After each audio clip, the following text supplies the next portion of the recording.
আসসালামু আলাইকুম, সবাই কেমন আছেন? আশা করি যে যেখানে আছেন আল্লাহর রহমতে সবাই ভালো আছেন। আমরাও আলহামদুলিল্লাহ ভালো আছি। তো আমি দুপুরে লাঞ্চের জন্য ভাত নিয়েছি। আর আজকে আমি আমার খুবই ফেভারিট একটা তরকারি, সেটা হচ্ছে সিমের বিচি দিয়ে রুই মাছের পেটি রান্না করেছি। আর এখন আমি ভাত খাবো। এখনও পর্যন্ত আমি ভাত খাই নাই। তো আমি আজকে দুপুরে কি রান্না করেছি চলুন দেখে আসি। আর এদিকে আমি ভাত খেয়ে নিচ্ছি। তো আজকে রান্না করার জন্য এখানে আমার যা লাগবে সব কিছুই আমি রেডি করে নিয়েছি। এখানে আমি সিমের বিচিটাকে বেছে নিয়েছি, আর তার সাথে কিন্তু দুটো আলু আমি দিয়েছি। আলু ছাড়া আমার চলেই না। তারপরে এখানে আমি রুই মাছ বের করে নিয়েছি, আর পেটিও নিয়ে নিয়েছি। এদিকে এটা হচ্ছে ভাজি করব তার জন্য। আর এখানে আমি লাউটাও কেটে নিয়েছি।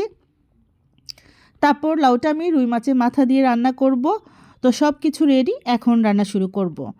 তো প্রথমেই কিন্তু মাছটাকে ভেজে নেব, তার জন্য যথারীতি আমি এখানে লবণ হলুদ দিয়ে দিচ্ছি মাছের মধ্যে। এগুলা দেওয়ার পর ভালো করে মাছটাকে এখন মেখে নিব। প্রতিদিনই সেম যেভাবে সবাই করে আমিও সেভাবেই করছি। তো ফ্রাই প্যানটা বসিয়ে দিয়েছি চুলের ওপর, তো গরম হয়ে গিয়েছে। এখন তেলটা দিয়ে দিচ্ছি। তেলটা গরম হলে এখানে আমি এক এক করে মাছের পিসগুলো দিয়ে দিচ্ছি।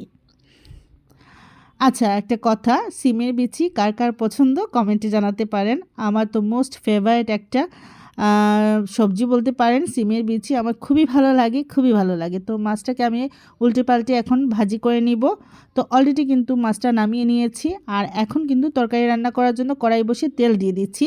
তেলটা গরম হলে এখানে আমি পেঁয়াজ কুচি দিয়ে দিচ্ছি। আর আমি বেশিরভাগই কিন্তু সময় দেখবেন আমি পেঁয়াজ কুচি দিয়ে রান্না করি। তারপর দিয়ে দিচ্ছি সামান্য পরিমাণ হলুদের গুঁড়ো।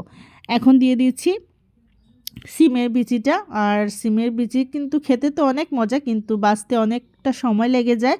তো সামান্য পরিমাণ কুসুম গরম পানি দিয়ে দিচ্ছি। আর দিয়ে দিচ্ছি এখানে মরিচের গুঁড়ো, ধনে গুঁড়ো। তারপর দিয়ে দিচ্ছি জিরে বাটা। আচ্ছা, সিমের বিচি কিন্তু আমি জিরে বাটা দিয়ে রান্না করি বা জিরের গুঁড়া দিয়ে রান্না করি। আর আবার কিন্তু ধনে পাতা দিয়েও রান্না করা যায়, কিন্তু আমার কাছে বেশি ভালো লাগে। আমি জিরে গুঁড়া দিয়ে কিন্তু সিমের বিচি খেতে বেশি পছন্দ করি। এটা আমার মা রান্না করতো এভাবে, এর জন্য। মাঝে মধ্যে কিন্তু ধনে পাতা দিয়েও রান্না করি। আমার হাজব্যান্ড পছন্দ করে ধনে পাতা দিয়ে, আর আমি পছন্দ করি জিরের গুঁড়ো দিয়ে। তো ঢেকে দিলাম। তো আমার কিন্তু অলরেডি সিমের বিচিটা সিদ্ধ হয়ে গিয়েছে, দেখতেই পাচ্ছেন। আর এভাবে একটু আস্ত আস্ত থাকবে। তো এখন কিন্তু ঝোলের জন্য পানি অ্যাড করে দিচ্ছি। আর কাঁচামরিচ কিন্তু দিয়েছি, দেখতেই পেয়েছেন। এখন ভেজে রাখা মাছটাও দিয়ে দিলাম। মাছটা দিয়ে এখন ভালো করে একটু নাড়িয়ে চাড়িয়ে দিব, জাল করব।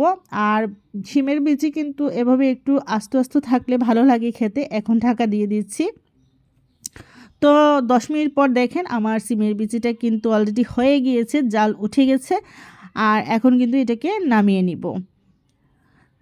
তো সিমের বিচি রান্না করা শেষ। এখন আমি ছোট একটা কড়াই বসিয়ে দিয়েছি। এখানে তেল দিয়ে দিয়েছি, তেল দিয়ে পেঁয়াজ কুচিটাও দিয়ে দিয়েছি। আর এখন এখানে রান্না করব আমি ছোটো মাছ। আমি মলা মাছ রান্না করব। মশলার গুঁড়োটাও দিয়ে দিলাম, হলুদ লবণ মরিচ ধনে গুঁড়ো একসাথে সব কিছু দিয়ে একটু পানি দিয়ে ভালো করে মশলাটাকে কষিয়ে নিব। এখন দিয়ে দিচ্ছি মলা মাছ, আর সাথে কিছু কাঁচামরিচ দিয়ে দিলাম।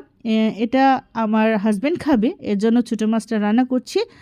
উনি ছোটো মাছ পছন্দ করেন, আমিও করি। তো এখন ঢাকা দিয়ে মাছটা সিদ্ধ করে নিব। তো ঢাকা তুলে নিলাম। মাছটা কিন্তু অলরেডি সিদ্ধ হয়ে গিয়েছে। এখন ঝোলের জন্য পানি অ্যাড করে দিচ্ছি।